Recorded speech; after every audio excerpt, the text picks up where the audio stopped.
सबका हो रहा है। बोलिए सच्चिदानंद भगवान की जय हो। तो बात चल रही थी, भगवान नीचे लगे हैं, तब मंथन शुरू हुआ। अब शुरू हुआ अमृत के लिए, मिशन अमृत। लेकिन मैंने अभी कहा ना, अमृत बहुत लास्ट आइटम है, उसके पहले थोड़ा विष का सामना होता है, बड़ी मुश्किलों का सामना करना पड़ता है। मीराबाई को भगवान की प्राप्ति बाद में हुई थी, जहर का प्याला राणा ने भेजा पहले हुआ था। भगवान तो बहुत बाद में मिले, जहर पहले मिला था जी। ईसा मसीह का नाम बाद में हुआ, सूली पहले मिली है। हाँ, कबीरदास को भजन उनका सफल बाद में हुआ है, कांटों का ताज उनको पहले मिला है। नरसिंह मेहता को भजन पहले बाद में सफल हुआ है, उसकी जेल पहले हुई। नरसिंह मेहता की कहानी पढ़ी है, उसकी बिना किसी अपराध के जेल उसकी हो गई थी, उठा के उसको जेल में ठूस दिया गया था। तो ये सब विष हैं, यही विष है। भजन अमृत है, और भजन की सिद्धि में के पहले इंसान को कुछ कठिनाइयों का से गुजरना पड़ता है। और जब कठिनाई का दौर आए, जब मुश्किलों का दौर आए, उस समय एक ही रास्ता बचता है, शंकर जी का आवाहन करो। जब जहर निकला तो सबने शंकर जी को बुलाया, बाबा आओ, पधारो, ये जहर सब नहीं हजम कर पाएंगे, आपके ही बस का है। और जब शंकर जी का आवाहन किया गया तो शंकर जी आए, राम का नाम लिए, वो सारे जहर को पी गए। शंकर माने क्या होता है? शंकर मीन्स विश्वास, विश्वास। और जब जब डिफिकल्टीज का दौर जीवन में आए, मुश्किलों का दौर आए, ये लाइट ये वाली कहे बुझ गई, ये लाइट जो जल रही थी ये बुझी कहीं से, एमसीबी से शॉर्ट कर रही। अच्छा, हे भगवान का हुई? हाँ, तनिके लाइट है, वो हम कम पड़ जाए तो का हुई?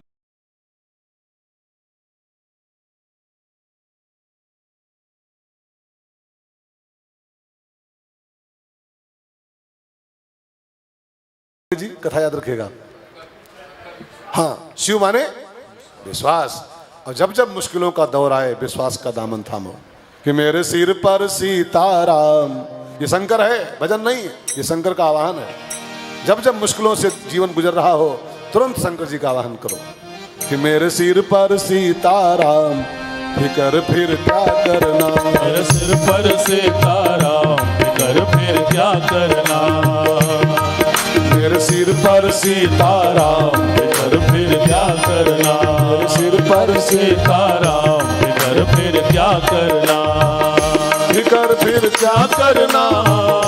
फिकर फिर क्या करना। फिकर फिर क्या करना। फिकर फिर क्या करना। फिर बिगड़ बनेंगे काम, फिकर फिर क्या करना। फिर बिगड़े बनेंगे काम, फिकर फिर क्या करना। मेरे सिर पर सीताराम, फिकर फिर क्या करना। मेरे सिर पर सीताराम, फिकर फिर क्या करना। भगवान महादेव जी का आवाहन हुआ, शंकर जी आए, राम का नाम लिए, वो सारा विष बाबा ने वो पान कर लिया है। तो जब विष की समस्या सॉल्व हो गई, तब मंथन आगे चला। और जो मंथन आगे बढ़ा विष के बाद, तो समुद्र के अंदर से फिर रत्नों की बौछार होनी शुरू हुई। अब लोग थोड़ा माहौल ठीक करो, नहीं तो बात बिगड़ जाएगी। तो कथा का माहौल ये नहीं है, तो डीजे का माहौल होता है कि चाहे जो कुछ करता रहे हो, डीजे होता रहे। हाँ? शांति से काम लो सब लोग। अब वो जो ठीक कर रहा है तो उसको गाइड क्यों कर रहे हो सब लोग? वो खुद ठीक कर रहा है अपने हिसाब से। हर इंसान बन जाता है तुरंत मास्टर।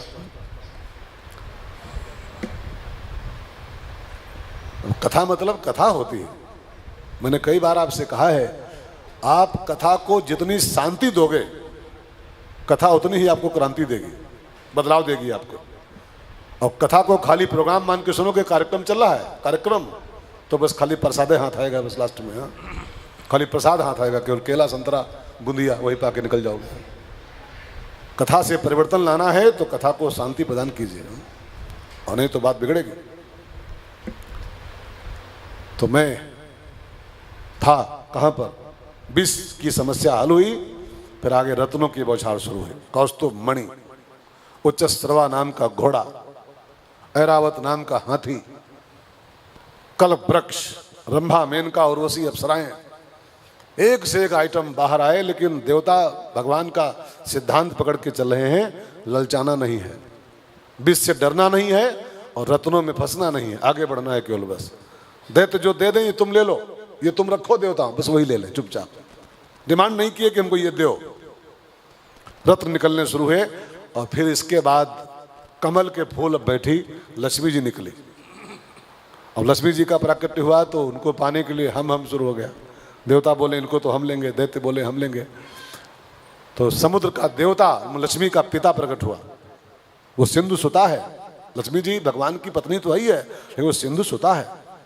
जो जानकी जी जनक की सुता है, राधा जी वृषभानु की सुता है, ऐसे लक्ष्मी जी सिंधु सुता है।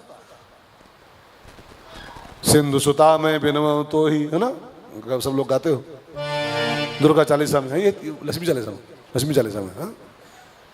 वो सिंधु सुता है। अब जब उसको पाने के लिए हम शुरू हो गया, हम लेंगे, तो समुद्र प्रकट हुआ, हम नहीं, ये हमारी बेटी है, इसका हम स्वयंवर करेंगे और जिसको ये माला पहनाएगी वही इसको लेगा। हम से क्या होता। अब माता लक्ष्मी माला लेके रेडी हुई, देवता और देवतियों की दो लाइन लगाई गई और माता लक्ष्मी ने नारायण को माला पहना दी। बाकी लोग खाली हम करते रह गए और लक्ष्मी नारायण को समर्पित हो गई। इसका मतलब क्या है? इस कथा का संदेश ये है कि लक्ष्मी नारायण की ही है। इसको हम करने वाले अथवा मेरी मानने वाले दोनों मूर्ख हैं। जो मानता है लक्ष्मी मेरी है अथवा इसको हम पाएंगे, वो दोनों मूर्ख हैं। मैंने एक दोहा पढ़ा था कहीं पर, पृथ्वी हंसे और लक्ष्मी हंसे। ध्यान देकर सुनेगा, पृथ्वी हंसे और लक्ष्मी हंसे, हम कोऊ के नहीं, हम किसी के नहीं हैं। वृथा जगत लड़ मरी रहा, हम ज्यों के त्यों ही। लोग मुकदमा लड़के 20-20 साल जूझ जाते हैं, 20-20 साल 2 फुट के लिए, 2 फुट के लिए लड़के मर गए और 2 फुट ही है वो, 2 फुट जहां कहाँ है। हम लोग 20 साल 25 साल, पूछो क्या चल रहा है, 2 फुट का मुकदमा है, बस 2 फुट के लिए मर रहे हैं, 2 फुट के लिए। बहन जी थोड़ा इसको शांत रखो, नहीं ले जाओ। हाँ बहन जी सुन रही है, या तो ले जाओ या तो शांत रखो। हाँ? 2 में से एक काम करो, क्योंकि एक की वजह से सब डिस्टर्ब हो, ठीक नहीं। ले जाइए, नहीं तो शांत रखिए।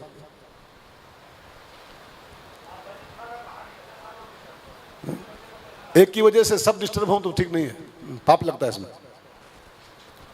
मुझे बच्चों से कोई नफरत नहीं, लेकिन बच्चा पूरा माहौल खराब कर दे तो उसको ले जाओ, लाओ ही क्यों यहां पर। तो ये तो उसको कुछ खिलाते पिलाते रहो, चिचिया रहा है। तो मैं कहा था यार, आज जन्मोत्सव है ना, तो थोड़ा सा तो आए। पृथ्वी हंसे और लक्ष्मी हंसे, हम कोऊ के नहीं, हम जिसकी हैं उसी के हैं। और वृथा जगत, झूठे लड़े मरे जा रहे हैं लोग, झूठे, हम ज्यों के त्यों ही। अच्छा सोचो, जिस 1 बीघा के लिए हम लोग 20 साल लड़ते हैं, वो बीघा कहाँ है वो? हम लोग 20 साल लड़े, high court, supreme court, civil court, फलाना कोर्ट, नाका कोर्ट, 20 साल लड़े और बीघा यहीं रहेगा, और हम खाली हाथ गए यहाँ से, दुनिया से खाली हाथ। तो लक्ष्मी और पृथ्वी की, वो भगवान की दोनों है। ये भगवान विष्णु पत्नी, ये पृथ्वी आपकी नहीं है, धरती है, विष्णु पत्नी नमस्तुभ्यम, ये नारायण की पत्नी है। और जिसको अपनी अपनी कर तो ये भी नारायण की पत्नी है। वो नारायण को ही माला पहनाती है। झूठे हम की हम लोग जूझ रहे हैं केवल बस। मैं I am Crorepati, I am अरबपति, अरबपति खाक, और नारायण उसका पति केवल बस है, नारायण मात्र, कोई उसका पति नहीं हो सकता। 1 मिनट लगता है अरबों पतियों को भीख मांगने में, 1 मिनट केवल बस। तनी धरती हिल जाए भाई। 8.9 रिएक्टर पर, 8.9 रिएक्टर, तो विद इन 5 सेकंड, 5 सेकंड के अंदर 1 से 1 अरब पति कटोरा थाम के हाथ में रोड पर खड़े मिलेंगे कि भाई साहब जरा पूड़ी लाओ, बच्चा भूखे हैं। हाँ? वो तो कृपा है कि सब चल रहा है, नहीं तो 1 सेकंड में तो बड़े बड़े करोड़पति रोड पे आ जाते हैं, 1 सेकंड के अंदर। हाँ? किसी का कुछ नहीं है, सब राम जी का है, उनकी कृपा है जो सभी चल रहा है। तो हम लोग किए, लेकिन वो जिसकी थी उसी को माला पहना के विदा हो गए। अब लक्ष्मी के बाद जो मंथन आगे बढ़ा तो निकली वारुणी। वारुणी मीन्स वाइन, WINE, निकली वाइन।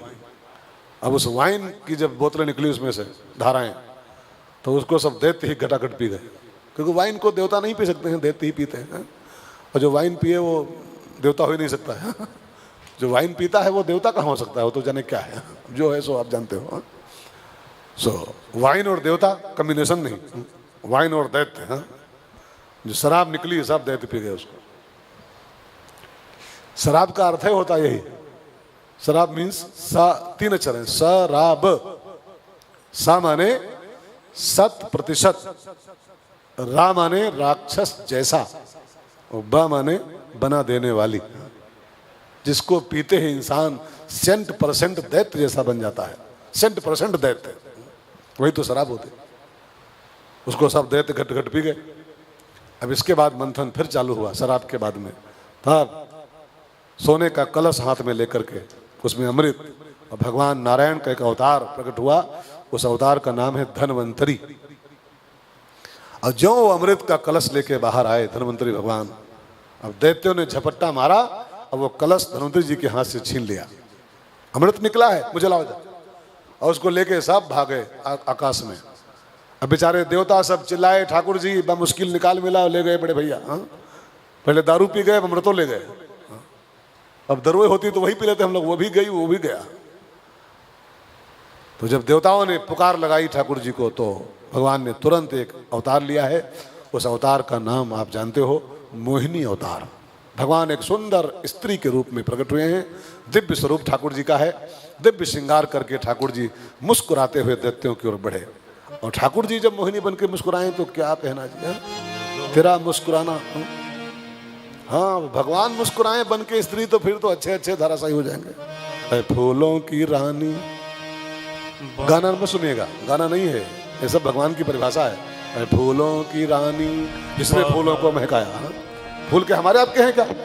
फूलों में सुगंध कौन भरता है? फूलों की रानी, बहारों की मलिका, तेरा मुस्कुराना गजब हो गया। है फूलों की रानी, बहारों की मलिका, तेरा मुस्कुराना गजब हो गया। दिल होश में है, हम होश में है, नजर का मिलाना गजब हो गया। है फूलों की रानी, बहारों की मलिका, तेरा मुस्कुराना गजब हो गया। भगवान ने मोहिनी रूप लेके जो मुस्कान बिखेरी, सारे के सारे दैत्य मुग्ध हो गए ठाकुर जी पर। सब घेर लिए, madam what is your name, madam where do you live, madam are you married और अनमैरिड। और जिसके कलश हाथ में था वो दैत्य तो इतना मुग्ध था कि बढ़ के आया, मैडम तुम ये सब ले लो पूरा घड़ा, लेकिन तुम मुझसे शादी करो। तो भगवान ने मुस्कुरा के पहले घड़ा कब्जे में लिया अपने, जिसके लिए आए थे मिल लियो। और घड़ा जब कब्जा ले लिया तब कहा ये शादी वादी बाद में बात करेंगे, हम लोग तय करेंगे, पहले इसको हम बांट दें अपने हाथों से, और तुम लोग इसको बैठ के शांति से पी लो, और पहले इसको पी लो, उसके बाद शादी वादी की जाएगी। मैं बांटू, आप लोग पियो। दैत्य लोग इतना प्रभावित थे ना कि उन्होंने कहा अरे मैडम आप बांटो, आपके हाथों से तो एक बूंद मिल जाए वही काफी है। 2 लाइन लगवाई भगवान ने फटाफट, दैत्यों की और देवताओं की। और मोहिनी जी लेके घड़ा बीच में खड़े हुए, मोहिनी भगवान, उन्होंने सारा का सारा अमृत देवताओं को ही पिला दिया धोखा दे करके, और खाली घड़ा दैत्यों के आगे पटक दिया, ले चाटो इसको। अब दैत्य जान पाए कि ये नारी नहीं है, ये तो नारायण है। साड़ी बांध के आ गया, ये तो नारायण है, आपको धोखा देने आया। और जब जान पाए कि नारी नहीं नारायण है, ये धोखा दिया हमको इसने, तब सारे दैत्यों ने हथियार निकाल लिए। तुमको शर्म नहीं आई विष्णु जी, साड़ी पहन के आए, तुमने हमको धोखा दे दिया, तुम्हारी खैर नहीं है। और वहीं पर एक विशाल संग्राम का शुभारंभ हुआ है। उस संग्राम का नाम लिखा है शास्त्रों में, देवासुर संग्राम। देवासुर संग्राम, विशाल युद्ध हुआ। अब चूंकि सारे देवता अमृत पी चुके थे, अमृत पी ले वो अमर हो जाता है, तो अब सारे देवताओं की विजय हो गई, दैत्य सब मारे गए। बलवान भले थे दैत्य, लेकिन देवता अमर थे। अब अमृत पीने के बाद में दैत्यों की पराजय हुई। सब दैत्य मारे पड़े हैं और स्वर्ग पर पुनः देवताओं का कब्जा हो गया। दैत्यराज बलि भी मरा पड़ा है, सब दैत्य मरे पड़े सागर किनारे, बलि मरा पड़ा। शुक्राचार्य गुरु जी जब खबर पाए कि हमारे सब चेले मर गए, सब की लाश पड़ी है सागर तट पर, तो उनके पास विद्या तो थी ही, आपको पता है, संजीवनी विद्या। उसको लेके आए, मंत्र पढ़ा, छींटा मारा पानी का, सब जिंदा कर दिए फिर से दैत्य सब। अब बलि ने कहा गुरुदेव हमको इंद्र की कुर्सी चाहिए, जिंदा किए हो तो एक काम और कर दो मेरा, मुझे इंद्र का सिंहासन चाहिए, मुझे उसका चस्का लग गया है। तो शुक्राचार्य ने कहा बलि इंद्र की कुर्सी पाना चाहते हो तो पहले तुमको मेरे साथ चलना होगा, कि यज्ञ करना होगा। उस यज्ञ से तुम्हें रथ मिलेगा और रथ पे बैठते ही तुम अत्यंत बलिष्ठ हो जाओगे, फिर तुम अकेले ही पर्याप्त हो जाओगे कब्जा करने के लिए स्वर्ग पर। और बलि ने के हाथों शुक्राचार्य बाबा ने एक यज्ञ कराया, उसका नाम था विश्वजित यज्ञ। विश्वजित, कई प्रकार के यज्ञ होते हैं शास्त्रों के अनुसार, खाली चंडी यज्ञ नहीं होता, कई यज्ञ होते हैं। अश्वमेध यज्ञ होता है, रुद्र यज्ञ होता है, विश्वजित यज्ञ होता है, राजसूय यज्ञ होता है, कई यज्ञ होते हैं। तो विश्वजित नाम का यज्ञ कराया और उससे एक रथ प्रकट हुआ। उस यज्ञ से उस रथ पर बलि विराजमान हुआ और उस रथ की विशेषता थी, उस पर बैठते ही इतना बलिष्ठ हो गया वो बलि, अकेले ही स्वर्ग पर धावा बोल दिया, अकेला सिंगल, और जाके सब देवताओं को मार मार के लाठी से सबको स्वर्ग से खदेड़ दिया और इंद्र की कुर्सी पर बलि फिर कब्जा कर लिया अपने बल के प्रभाव से। और देवता मरे तो नहीं लेकिन अधमरे हो गए सब, इतना कूचा देवताओं को, सब जान बचा के भागे। अब मरेंगे तो नहीं लेकिन खाली मार खाएंगे। अमृत की विशेषता यही होती है, इसलिए अमृत को परीक्षित जी स्वीकार नहीं किए थे कथा में, आप सुने हैं। अमृत पीने वाला मरता नहीं लेकिन मार बहुत खाता है। अच्छा एक बात बताओ, कोई हमको 4 लाठी मारे और हम मर जाएं तुरंत ही, छुट्टी मिली उससे, ठीक है ना। अब कोई लाठी मारे 400, हम मरबे न करें, लठियावत रहे खाली धमाधम धमाधम, हम मरे ना, तो ये तो और मुश्किल की बात है यार और मुश्किल की बात है। तो अमृत पीने वाला मरता तो नहीं लेकिन मार बहुत खाता है। हम देवता मरे तो नहीं लेकिन मारे बहुत गए हैं, और सब भागे स्वर्ग से जान बचा करके, और जाके सब फिर पहाड़ों में छिप गए और इंद्र कुर्सी बलि फिर बैठ गए। तो शुक्राचार्य बलि से बोले कि महाराज तुमने अपनी ताकत से ये सिंहासन छीन तो लिया है ये वाला, लेकिन इस सिंहासन पर बैठने के तुम पात्र नहीं हो। कब्जा कर लिए हो लेकिन वो तख्ता पलट दिए हो, तख्ता पलट, लेकिन वो स्थायी काम नहीं है आपका, ये टेम्परेरी काम है, फिर कोई आएगा तो फिर छीन लेगा। इस गद्दी का स्थायी मालिक वही बन सकता है जो सतक्रतु हो, 100 यज्ञ जो पूरे कर ले, 100 यज्ञ। तो बलि ने कहा गुरुजी हमको बहुत जल्दी है, जल्दी 100 यज्ञ कराओ हमारे हाथों से, हमको ये कुर्सी अब नहीं छोड़नी आज के बाद। संकल्प हुआ और यज्ञ शुरू हुए बलि के द्वारा, 1 यज्ञ 2 यज्ञ 1 by 1 99 यज्ञ बलि के पूरे हो गए, 99। 100वां यज्ञ स्टार्ट हुआ। अब ये यज्ञ और पूर्णाहुति हो जाती इसकी ठीक से, तो बलि फिर स्थायी मालिक था कुर्सी का, इंद्र की कुर्सी का। अब देवताओं की माता जो अदिति मैया है उसको टेंशन हुआ कि अभी तक ठीक है, वो मारते थे भगाते थे लेकिन फिर गद्दी मिल जाती थी, अब की तो ये 100 यज्ञ पूरा कर रहा है और इसका जो 100वां यज्ञ निपट गया ठीक से ये, तो इंद्र की कुर्सी गई हमेशा के लिए।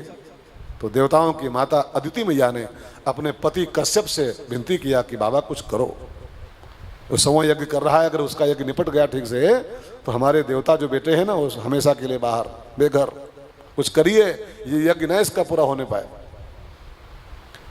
तब कश्यप और अदिति ने मिलकर एक अनुष्ठान किया भगवान विष्णु का।